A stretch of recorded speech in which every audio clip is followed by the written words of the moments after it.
Web3 with Me is a discussion-style podcast about the ins and outs of Web 3.0, hosted by Zach French, known as Off Edge in the verse. From crypto to NFTs, DAOs to DeFi, we cover the abstract philosophical promises and the new business models enabled in this new decentralized world. Subscribe on your favorite podcast platform or watch the show on YouTube. Thanks and enjoy.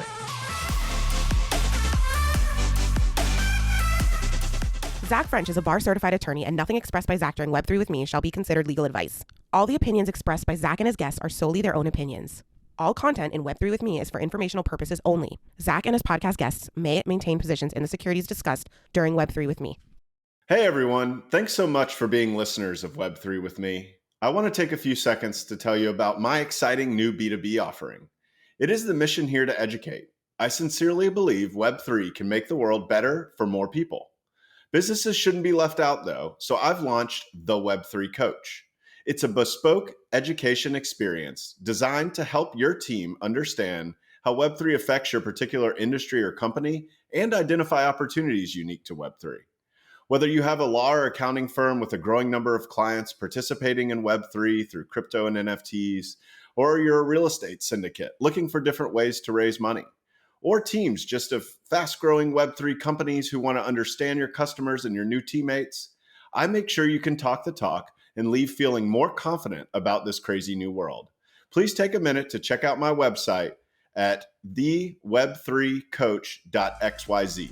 Thanks so much and enjoy the show. My guest today is Giuseppe Stutto.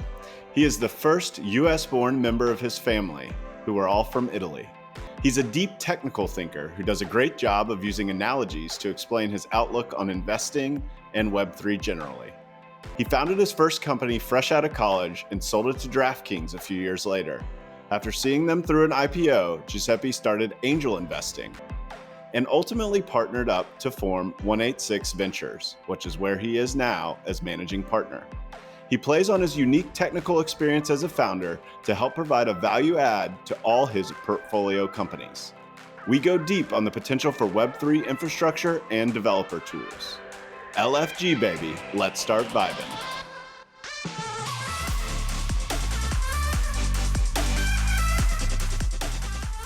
Welcome to the show, Giuseppe. Thanks for having me, Zach, and happy birthday.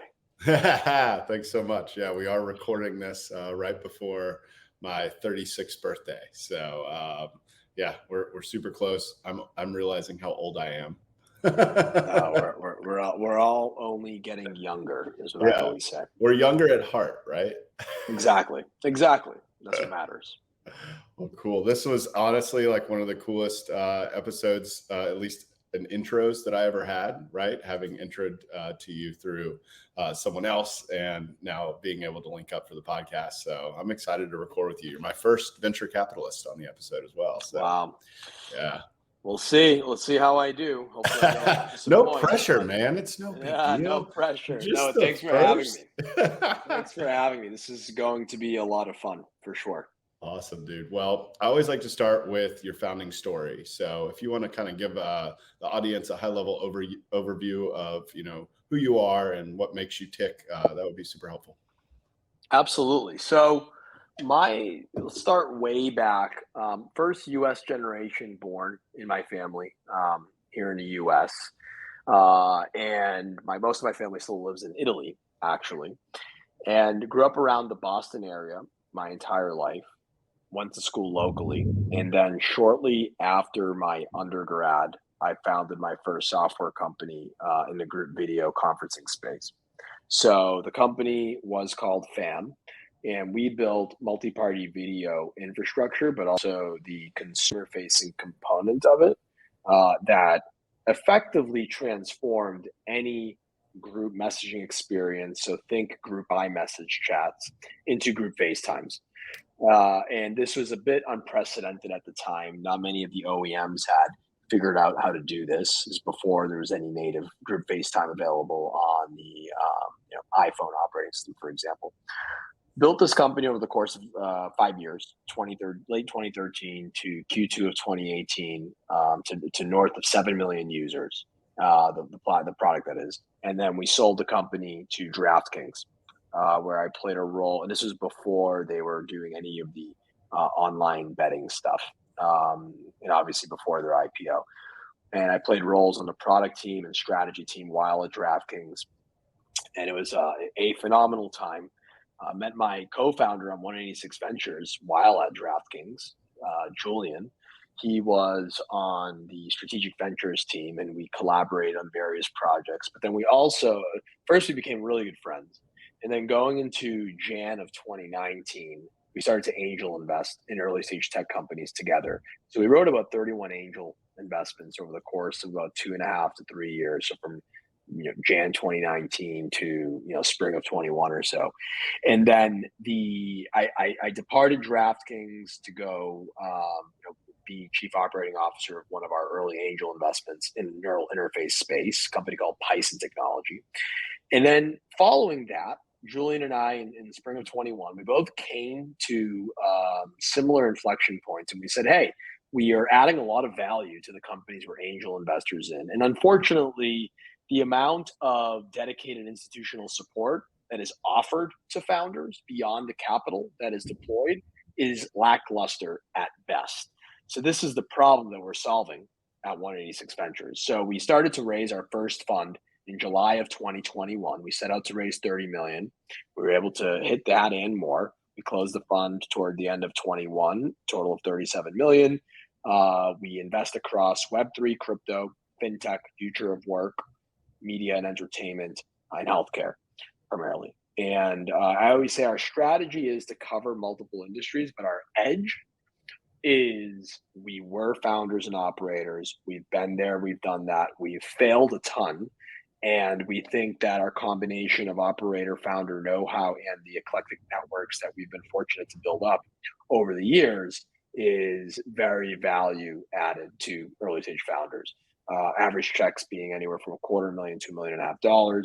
We've done about 11 investments out of this fund since September so far, and it's been a blast. And a lot of my time, I would argue the majority of my time, if you look at time as a 100 units of time, greater than 50 of those 100 units is spent within the Web3 world. So studying the Web3 economy, how it's developing, how it's not developing, among other things. Nice. Thanks for sharing that. I want to double click on one thing. I said, as most founders have, they have failed a bunch. What are some of your most successful, I will say, failures that have kind of taught you life lessons along the way? Oh, well, failure, there's a spectrum of failure. There's failure where things just stop and end of business, end of life. And then there's failures where you can recover from. So we'll start with one that I think was they're all healthy failures, but one where it wasn't the end, but it was certainly a failure of sorts, was when we launched. So FAM is the byproduct of multiple launches within a company. And we launched a multi-party video app within iMessage FAM in December or late November, early December. I think it was early December of 2016, if my memory serves me correctly. And we hit 1 million users within 9 days or so. We were streaming 9 million minutes of video per day. So as you can imagine, we were only a team of 5 at the time. And, just everything was breaking. And on top of it, and we pride ourselves on this, but on top of it, the customer support in the app was when you clicked on support, because you needed an iPhone to use the app. So the support was you would create a group chat with me and my 2 co-founders. So it was just complete mayhem, 24/7. We were barely sleeping. Some people try to find lines to the founders. This is the only line. We gave it to you. Exactly. Right. We got this idea from, so my two good friends of mine, this is before they started in Alchemy. So everyone thinks of, the founders of Alchemy as, they are crypto experts for sure. But once upon a time, they were consumer app builders like myself. And I remember they did this with one of their apps back in 2014, 15. And we kind of borrowed the idea from them. We loved it. But anyways, the failure though was that 2 weeks into launch, our debit cards were declining, company debit cards, because the server fees basically bankrupted us. So we had no money. We had no money left in the bank. And we were actually overdrafted, so we had negative money. And we ended up having to go on an emergency fundraise. Thankfully, we were able to pull it off, but it was a lot of traveling, particularly for me through the holiday. And this is when people say, fundraising doesn't happen through the holidays. It's BS. It happens because I know. So, but anyways, that was a failure though, because ultimately, if we weren't able to convince investors in a very short period of time that it was worth doubling down on us, we would have been toast, right? So it was a failure of financial management to an extent. I would say it was a good kind. Another failure, maybe, I would say early on before SMAC, so right in between kind of during my undergrad days and kind of shortly after my undergrad days and going into, before SMAC, which was FAM in late 2013, I built a series of mobile apps. One of them was one that would, I guess, convert cash transactions into mobile digital transactions. This was in 2011, 2012, so kind of ahead of its time. Yeah, a few years. It was an epic failure. Just not. It was the check-in features didn't work. The payment processing worked 1 out of 10 times, and it just taught me that you really need to have a high bar of technical acumen to build something that not only users and customers will love, but that will work, right? And that actually is something that we are very biased at 186 Ventures. We'd like to see some degree of technical acumen on the founding team. Why? Because we just know from experience that you're facing a whole other set of odds if you don't have that internally. Yeah, it's almost like if you have so we're in tech, right? Like you're not investing in non-tech companies. So like right. if you are building a tech product, you need to be able to troubleshoot the tech yourselves and not have Exactly. to rely on third parties. But also one thing, and I'm just bringing this anecdote out myself, is that timing is important, right? Absolutely. If you were building something that people needed, right? You may have felt like you came short on the technical side, but also you were a little early, right? And I'm sure when you're going and investing in your current portfolio of companies and they go and you're like, all right, here's a few lessons for you. You're early to a space. Most of these people are early to a space, but are you too early? And ask yourself that question in earnest, right? Being early is great. Being way too early is failure, right? I agree. And then also, like when you're going through something like an emergency fundraise, that also can tell that story to your founders that, hey guys, I understand what it's like to be in a bind, right? And so you're able to kind of be an empath in that sense when they're going through. If something comes up that I imagine compute's a lot cheaper now than it was about 8 years ago, but it is. It definitely is much different story for sure. But yeah, you're able to say, hey, look, I get you. Call me. Like, I'm going to be here for you. Right. And it's funny because if you listen to VCs on other podcasts, on producing other content, I think the picture they want to paint is that they're a value add beyond the money. But I think there's not a lot of evidence of that. No, there isn't. And actually, quite frankly, I usually say this out front, but I guess we haven't gotten on that topic, so I'll say it now.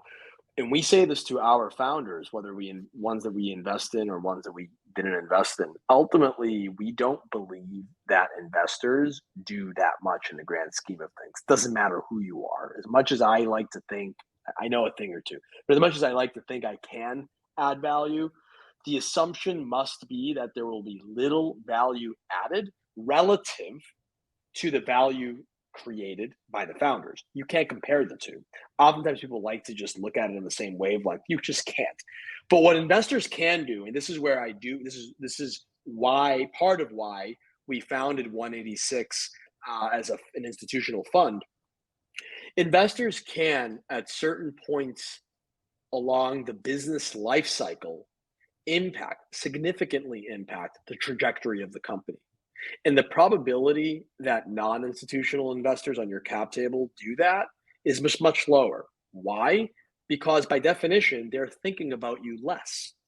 If I'm an executive at Coinbase and I have a $10 million side angel fund, true story, and I invest in 50 companies out of that, or even 20 companies out of that, regardless of how much I like your company, my allegiance is to Coinbase. My fiduciary duty is to my employees at Coinbase. So when shit's hitting the fan there, right, which it happens at every company, getting my attention is just going to be harder. And it doesn't matter what your company is going through. Now, this also plays out with some VCs. I would argue the ones that aren't in it for the right reasons, but this is my full-time job. So the chances that if you really need me, you need to get in contact with me. Not only will I make the time, I have to make the time because my fiduciary duty is to my investors who I represent and invested their money into your company, right? Yeah. So it's really important to think about that too. So there is some value add, but it needs to be looked at in a different way, I think. Yeah. So take notes, founders, when you're comparing strategics versus traditional VCs and institutions.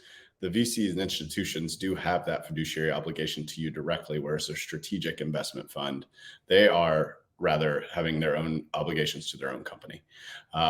There is a lot of great companies that have come from strategic investments. It's not to say that it doesn't work, but it's just what value are you looking for here? If you're looking for just capital, that's great.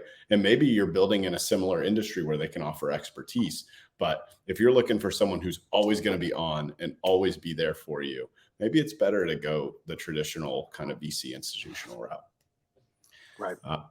Well, cool. I know that you had kind of explained that you're spending a good 50% of your time in the Web3 space. I also want to know, like, when was that kind of Web3 inflection point for you? I imagine you didn't just think of it at the end of last year. Was there like a personal experience that you had that was involved in either crypto or some other form of Web3? Sure. Certainly. In terms of their personal impact wise. So the way that we take a step back, the way that we think about, or I think about, I'll speak for myself, the way that I think about Web3 is that it's an approach to building technology. It's an approach to building business models. It's a philosophy in some cases, depending on who you speak with. And we look at it as an enabling technology or an enabling business model or enhancement to traditional business models. Now, with that said, the way that I came into, well, first was like probably like everyone else, or the majority of people, where I bought my first Bitcoin and Ethereum in circa 2016. And then I started to follow it. And then I made all the wrong trading decisions. Talk about a failure. Every single wrong decision, I've made them when it comes to trading. This is why I like to invest in illiquid assets, not liquid assets in some cases. And but I would say I wasn't convinced going into 2017 or going into 2018 that it would be an enduring technology and approach. I wasn't. I was wrong, but I wasn't. And I would say and at the time, what was going on with me personally, I was still building my company fam, or I was just exiting it. I was ramping up into DraftKings. At the time, there was no relation to the Web3 world. So obviously that, like, my focus wasn't there, but I also gave a lot of weight, which a lot of good, people are doing even today. I gave a lot of weight to the talent that was pouring in and out of the space. And I will say in 2018, boy, a lot of people fled. A lot of really talented builders, not even investors, I'm talking about builders, fled. So that really turned me off of it. And I also I saw a lot of large corporates, building blockchain technology, thinking about, in theory, how a decentralized set of infrastructure could enhance their offering, but I didn't see enough implementation. I didn't see enough adoption. So I just didn't believe in it. And then I would say going into 2020, I would say a few things started to happen. Mid 2020, let's call it. Angel investing, you just see more and more talent focusing in on it. So I'm like, that's an interesting signal relative to prior time periods. Then I started to see peers of mine that have built some of the, most notably well-known companies in the Web3 ecosystem today hit their stride, and I saw their companies gain traction. Interesting, real adoption. And then of course, just the floodgates started to open in terms of the applications made a lot of sense. Where we now, and this kind of segues into, I guess, so that's kind of how I started to become interested in it, was more organic through use cases. Started to see financial services benefit from adopting various forms of Web3 technology or Web3 approaches to building technology.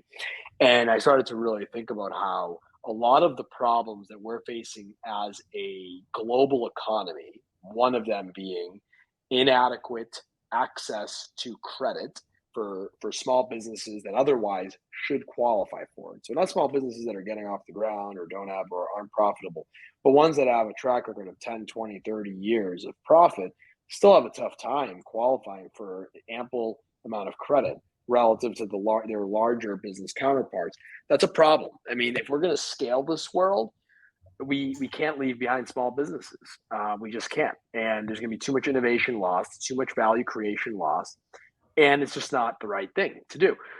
Now, that is one thing that a Web3 enabled approach to infrastructure can be pretty, handy for, or be helpful toward, I should say. So that would say, so kind of 2021 is when I really started to see that, wow, now's the time where there's enough capital, enough talent, and enough use cases worth focusing on all of this. A lot of it is centered around financial services. Of course, this goes beyond fintech, but that's probably where we're going to see the most value realized and value creation over the next 2 to 3 years.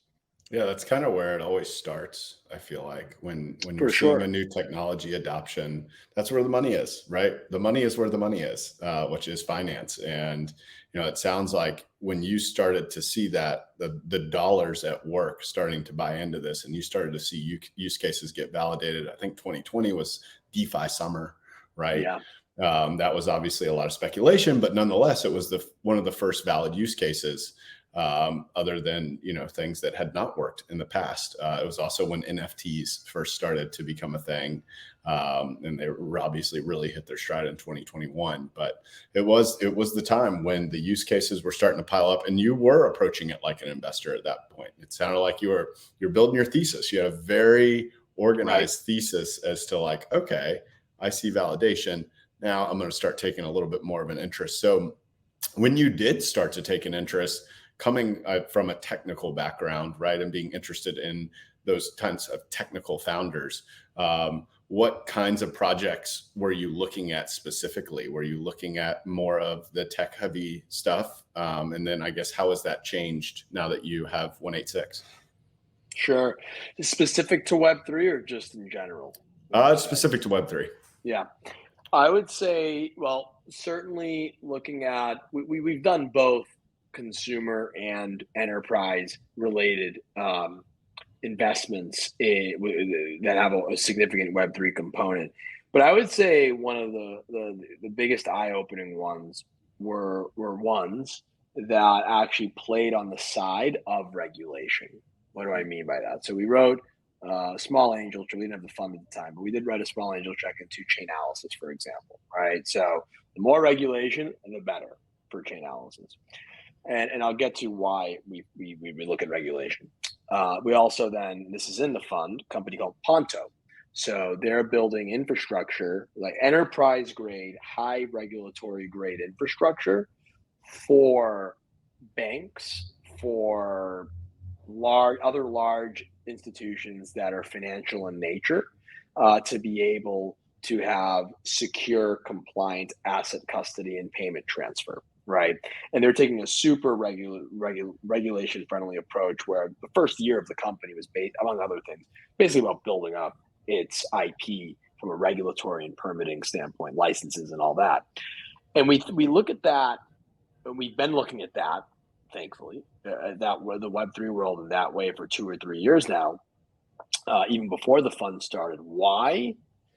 Because we knew that to jumpstart in a global economy, in an ecosystem, you don't need to reinvent the wheel. Now, I understand that there is certainly, not to get philosophical, but there are those that absolutely dismiss centralization. But the reality is, the financial ecosystem that we built up in a traditional finance world wasn't on accident, right? It just wasn't. There were reasons why things were done.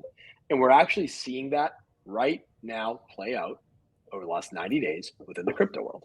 You have retail investors losing their shirts because there was a lack of regulation over what certain institutions can or cannot do. It's just today's world. You need it. You need it. And so we knew that this was going to be very important to be able to kind of jumpstart a scaled global economy. So we focus on a lot of companies that were doing things like that. And then on the other end, we like to look at the world in terms of, again, if we're going to build a global economy, look at what already works in a traditional world, and it's literally playing out in the decentralized world, where you have three layers. You have your execution, your settlement, and your data layer. It's just the proper way to build out financial infrastructure, and it is now happening. It's happening though with a decentralized flavor, right? Which I do agree is the right way to go, because with the right combination of centralized controls and mentality, like running a business, just do it the way it works. It's okay to be a little centralized on that end. Now I understand where, from a technical security standpoint, maybe it isn't smart for one company to own data, govern data. That stuff makes a lot of sense. I agree with that. That's playing out now in the Web3 world. I do think that we're going to have a much better financial system where you have a third independent party that maintains and governs data in a totally decentralized manner. It's going to make it cheaper. It's going to make it safer. That makes a lot of sense. So things like that. But if you think about it, the use case of what that data will serve is going to be the same exact, to an extent, to what happens in the traditional finance world. It's still going to be hedge funds using it. It's still going to be centralized financial institutions accessing it. But it's just that the technology is going to be built in a fundamentally different way, where everyone kind of has read and write access to, so to speak, to the data, right? It's not just owned by, one institution. Yeah, that's interesting. I mean, I think when you first get into this space and you hear decentralization, it's a passion driver, right? And people get in, yeah. and I think that, ultimately what happens is whenever something blows up like this, then at some point you get a reality check. We've had a few reality checks, right? And then you start to look at, all right, like what are the real world applications here? Like, we're not just going to decentralize everything. Banks are not just going to disappear overnight. Like, this is just not going to happen. So it sounds like you're taking a practical approach. And another analogy that it sounds like is a lot of your focus is on kind of like the picks and shovels of the industry, as opposed to like the darlings, right? As opposed to trying to find the prettiest one, the prettiest company to invest in. You're looking at like, they're tempting. Hey, they're tempting. They are tempting. And look, people will make a lot of money on them. But the question is, what has staying power, right? What's going to be around for the long term, and what's going to enable all these darlings to operate nicely? And that is this like infrastructure kind of approach. Yeah. So what is it about, 186 now that you are focusing on? I know that I've seen some information on infrastructure and on interoperability. What is it that you're really, really keen on at 186 right now in your portfolio? Yeah, I would say I'll spend 30 seconds on just how we canvas the Web3 space, regardless of what we are currently interested in, and then I'll home in on what we like. Perfect. So there's really maybe five, but we'll just say kind of four quadrants. One is just digital asset or asset innovation. So moving from fiat to digital stores of value, Bitcoin, Ethereum. The ship sailed on a lot of that, although there will be novel ones that come up. And then, of course, the liquidity solutions that support the access and usage of those assets. So exchanges, market makers, and so on. Boats really sailed on a lot of this. I think there's a tremendous opportunity in a lot of, let's say, emerging markets to find opportunities with outsized value within that. But in developed economies, like let's say the US and so on, ships kind of sailed there. The second quadrant is just decentralized finance, both on the enterprise and consumer side. Third, which we really don't have a solid enough thesis yet at our firm, although we do recognize it and acknowledge that it is big and will be continuing to get bigger, but kind of fractionalization or ownership of fractionalized data, let's say. So let's say NFTs, for example, right? Everyone thinks of NFTs as pictures, but the reality is they represent ownership of your own data. In that case, the data represents an image, but the data can represent all sorts of things. It can represent just a string, meaning of the characters and letters and numbers and so on. So there you have just, whether it be the actual NFTs themselves or games that are being built on them and so on, both enterprise and consumer. And then the fourth is what you were just describing, which is like picks and shovels, developer tools, infrastructure. So examples of that, the Alchemies of the world, the Open Zeppelins of the world, things like that. Now, where we are currently focusing a lot of our time and energy on is the infrastructure that supports asset custody, payment processing, reduction of gas or reduction of fees, right? As much as we like to think that transacting on the blockchain is cheaper than the centralized world, I don't even know where that comes from. It's right? slower and more expensive. It's unbelievable, actually. I know you can make a case for it, but at scale, you can't even compare. So anyways, reduction of fees, enhancing developer tools like the Infuras of the world, the Alchemys of the world. Like they are building the beginning of really important infrastructure for developers, but we have a long way to go because at its core, and this doesn't go for every application, but when you're dealing with smart contracts available, they're going to smart contracts that are going to be facilitating a transfer of hundreds of thousands or millions or tens of millions of dollars worth of transfer. You really got to make sure you're building those in a tight-knit manner, and we don't have sophisticated enough developer tools to be able to support that. Like right now, how does it work? There might be some resources online, whatever. You might have some developer tools that guide you, kind of, Yeah. right? Yeah. Like there's a company called Reach, Boston-based. They do a good job of this, where they try to kind of, in your compiling phase, they will call out vulnerabilities in your smart contract code. But ultimately, you then have to go to a third-party auditor, whether it be Trail of Bits or whether it be Spearbit, whatever. And then you got to wait for that. You get in line. They then audit it. They give you a report. There's a lot of back and forth. It's very manual. A lot of people just won't wait for that, which is why you have all these crazy vulnerabilities that result in hundreds of millions of dollars in lost value. The analogy I like to give is and this is a little far-fetched, so bear with me here, but would you let an inexperienced developer, which is what happens today, would you let an inexperienced developer deploy highly algorithmic supported technology at a bank that handles billions and billions or trillions of dollars worth of transfer? The answer is no.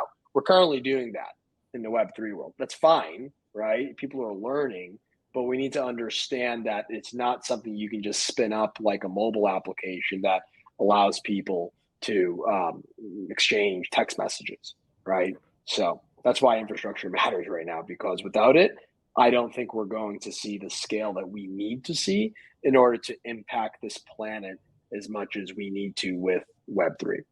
I think on a personal level, the thing that I think of there is like just how nervous I still get clicking the button to transfer my assets, right? The best are bridges. Have you used cross-chain bridges? I have like one time Wormhole. for Arbitrum. Oh boy, those are really, Like, what is going on here? There's like a few pictures on the screen and like, maybe it's working, maybe it's not. It's a black box. It's black magic, I like to call it.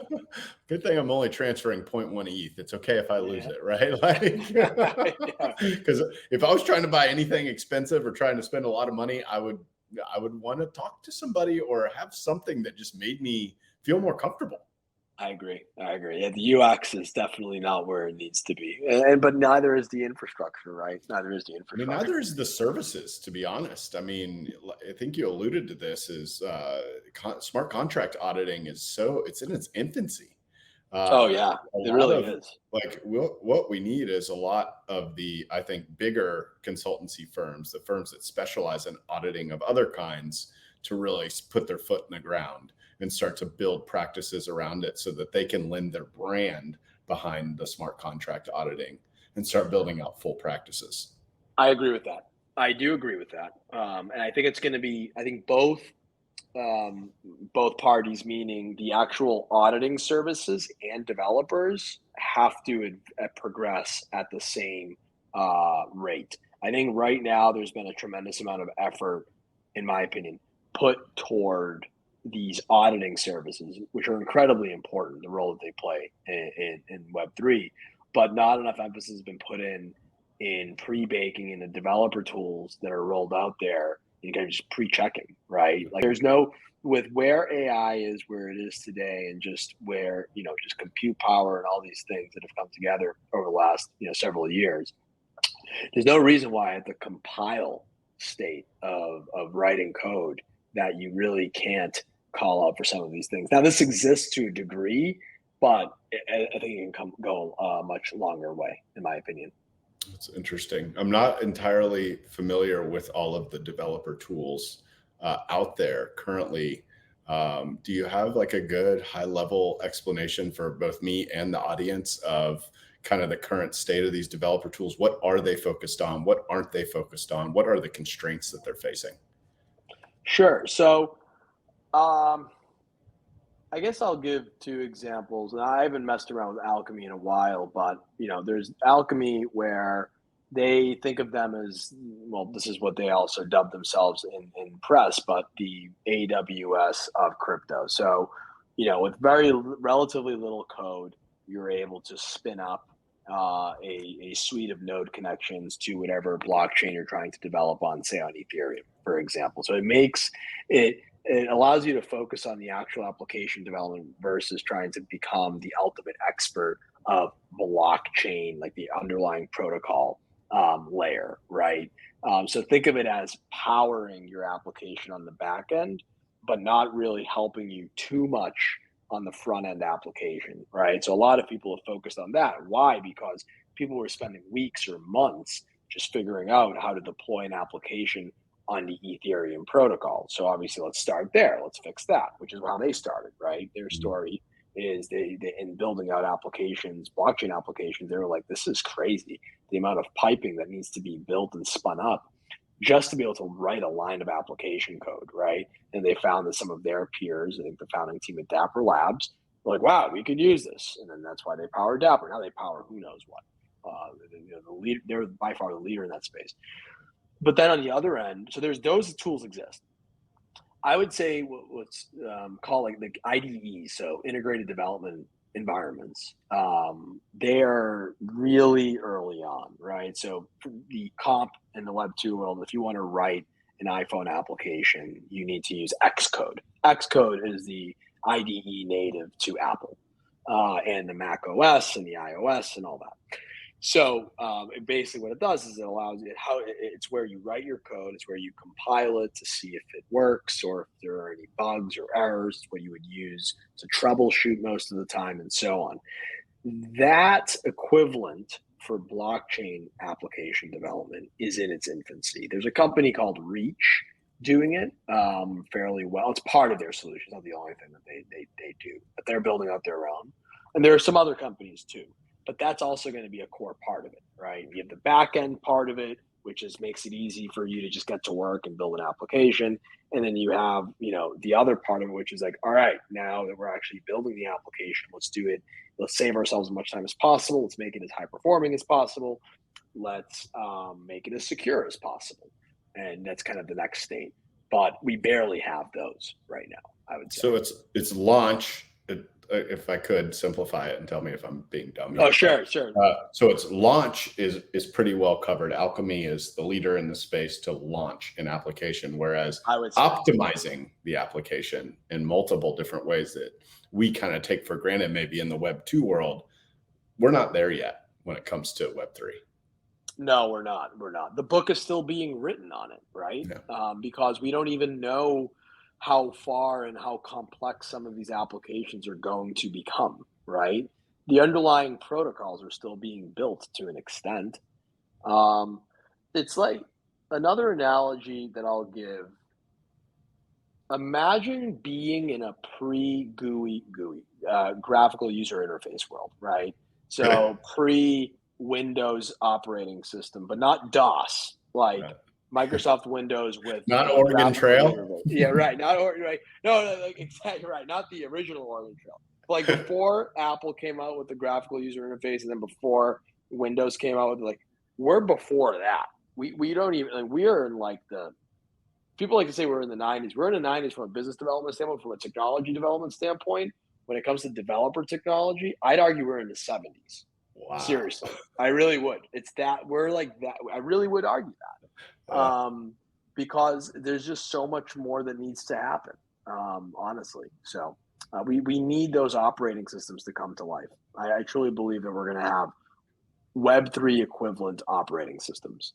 What they look like, I don't know, but we need them because of just right now everything's so fragmented. It's very difficult to even kind of think about in a tangible manner when you think about it from a technical sense. yeah, I'm wondering, and again, this is bridging on the extent of my technical knowledge, so feel free to clarify this question a little bit. But does it make sense for some of the current larger companies that are in the developer tool market to be trying to tackle these, or is it we have to wait and see this kind of thing? And like what about that? Like, does it make sense for those larger people to be kind of bridging some of their developers over to kind of be the thought leaders, I guess, or in this part of the space? It's a very good question. I mean, the jury is still out. It will still be out for who knows, at least the next 5 to 10 years plus. I would say it's definitely worth it. If you're a larger company, especially if you offer cloud services, you want to be in that game, right? You want to own as much of the developer stack as possible.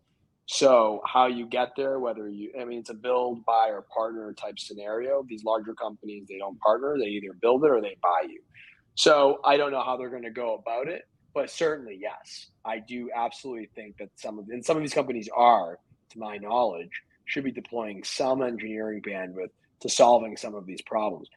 I do think, though, there's a lot of waiting and seeing because of what I was just alluding to, which is things are so nascent. They're so far away from being mass scale ready that it's just very difficult to even have a thesis on this. It's just so difficult. We can't, I mean, think about it this way. We're talking about a Web3 global economy, right? And we're talking about disrupting lending and all this other stuff. And I'll get back to the point. Imagine, if someone said to you that recognizing collateral, wasn't possible anymore in a traditional finance world. You would think we're in like the 1800s, right? That is the world we live in right now in the Web3 world. We don't. So the point is that there's still a lot of technology that needs to be built that would even make the space big enough and tangible enough of an opportunity worth building for some of these companies, which is where on the flip side, why it's a tremendous opportunity to just start building as much as possible, because we're literally building the early low level blocks of an entirely new financial system. And I would just argue kind of technology economy in many ways. So yeah, I do think a larger company should go in there. Whether they try to get in by buying companies or building it out themselves, I don't know. I do think that one thing that I don't ask myself enough, and I would argue most don't in the crypto world, which is what makes a lot of builders special. But it's most of the time you can really think of how an existing centralized, super centralized Fortune 500 Web2 company can come in and do it better than someone else, right?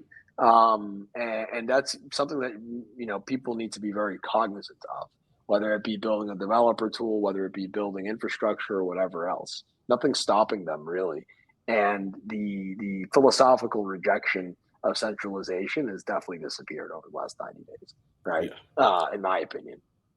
And I think too, I was given a presentation earlier today to a large company, starts with an A, ends with an N. Uh, and, one of the things that we were harping on in that whole conversation was that they're, like, when I was explaining to them what Web 2, what Web 1, what Web 2, what Web 3 were, is that Web 3 is not getting rid of Web 2. Right? Right. It's just an iteration, right? Just like there's still static web pages out there that you can read, right? That's Web 1, right? Like they Totally. didn't go away. Now it's just increasing the level with which you can participate in the web or in the internet. So I think there is a happy medium, and we need times like this, these times for the biddlers, as we say, in the bear market, right? Where people are building, like they're building startups. I had a lawyer on who helps Web3 companies a while back, and he said it's interesting. In all of 2021, we talked to mostly NFT projects. But then when 2022 hit and things started to get a little bit shakier, now we're only working with Web3 startups because now people are wanting to build businesses. And I think that we are heading that way. And I love like the way that we're going about this, because I think that it's going to make a lot of sense for my closing question, but I don't want to jump the gun. The first thing I've got to ask you that I ask every single episode is, how do you define Web3? Read and write, right? I think it's a question of, is data owned or not owned by one authority? Is data freely accessible? And so on. That's what I would describe it as. I would say it's a paradigm and an approach with which building technology that is premised on there being no one singular owner of data that is used within that technology. That's why, in many ways, most of the companies that we talk about and hear about in the Web3 world are really Web 2.5, right? Like they're very centralized. OpenSea is very centralized in the grand scheme of things. Coinbase, FTX, Gemini, they're obviously very centralized. A lot of them are centralized. I Right. think they're Ethereum, very decentralized, right? So it depends, but that's what I would describe Web3 as in general. Yeah, that makes sense. Well, cool. I do always ask the same closing question. I'm really interested for your answer, and I'm going to give you a little caveat before. So we have talked about how we are in the 70s in terms of certain areas of developer tools for the Web3 ecosystem. So I want you to, when you answer this question about the future, assume that when you're thinking about the long term, when I'm talking about 5 to 10 years from now, let's assume that 5 to 10 years is enough time to take us from the 70s to now in terms of developer tools. So I ask you this: where do you see yourself and Web3 in the next 6 to 12 months? And then for the same, yourself and Web3 in the next 5 to 10 years. Sure. So I agree with what you just said, by the way. I do think just with Moore's law and the amount of information that's readily available across the board relative to prior decades and so on, that in the next 10 years, we can jump 30 years worth of progress, right? So I totally, because it's logarithmic. Web3 time. Exactly. Right. So next 6 to 12 months, where do I see myself in Web3? I think hopefully I see myself in 186 backing the next generational companies that are building missing pieces of infrastructure that make asset custody more compliant and more secure, that make payment processing possible in many ways, that make developer technologies more useful and make things more cost effective. And where do I hope Web3 goes? Kind of aligned with that. I really hope, whether or not we back these companies, I sure hope we do. But regardless of whether or not we back them, hopefully we have a more useful, coherent system of chains and protocols that resemble a lot of the traditional financial world, because it works that way. It's going to set us up for scale. Things need to be more modular, among other things. So I think, that means a lot more building, where we go, in terms of speculation, I don't know. I think that as much as people want to say that things aren't really that connected to the, traditional the financial markets, they are. So just look at, I like to say, look at two things. One, look at where the public markets are going. Regardless of your beliefs, they are tied to what will end up influencing and informing how much money is poured into, let's say, the Bitcoins and Ethereums of the world. And then also look at the regulatory motion, right? How quickly are we regulating things? The faster we regulate things when it comes to stable coins, whatever else, DAOs and so on, the faster we're going to recover, right? So I hope that we're in a much more regulated environment in 6 to 12 months, but no one has a crystal ball for that. No, now, I hope 10, so too. Yeah, I hope so. 5 to 10 years from now, and this is 1-in-1 with where I hope we are within Web3. I hope we are backing, and it's going to be the same answer where I hope the Web3 economy is at. I hope we're backing businesses that have proven to become their own banks. Embedded infrastructure that enables any institution to behave and function like a bank. And we don't have enough time to go through the second and third order degree of consequences of that, but it solves a lot of the problems like related to small business banking, lending, and so on. So I hope that I hope we back those companies, but I hope that the Web3 ecosystem has those. I hope that the Web3 tech stack and ecosystem is at a point where it will have enabled many non-banking institutions of today to act as their own custodians, to be able to just do a lot of things that are only reserved for banks that have banking charters today. And if we can achieve that in 5 to 10 years, things are looking really good. We'll see though. We'll see. I don't think we achieve that within 5. 10 maybe. Within 5, that's tough because a lot of infrastructure needs to be built first. That's awesome. That's awesome. I love that answer. And I love the fact that you left a door open for part 2 at some point. Oh, sure. Yeah. I did that on purpose. Well, cool, Giuseppe. I really appreciate you coming on today. I want you to let the audience know, how can they get in touch with you if they want to learn more about 186 or yourself? Sure. Thank you. I would say DM me on Twitter at Stuto, GSTUTO. And if nothing else, he has a really fun name to say, Giuseppe Stutto. Exactly. This has been awesome, man. Thanks, Giuseppe. Thanks, Zach. This has been wonderful. I really appreciate the time and you having me. Thanks for joining Web3 with me. Make sure to follow us on YouTube, Spotify, and Apple Podcasts. Also, if you enjoyed the show, please leave us a review, as it'll help us reach more people. If you want to connect with me personally, you can find me on Twitter at @offedge_. Thanks for vibing in the verse with me, and hope you'll join us next time.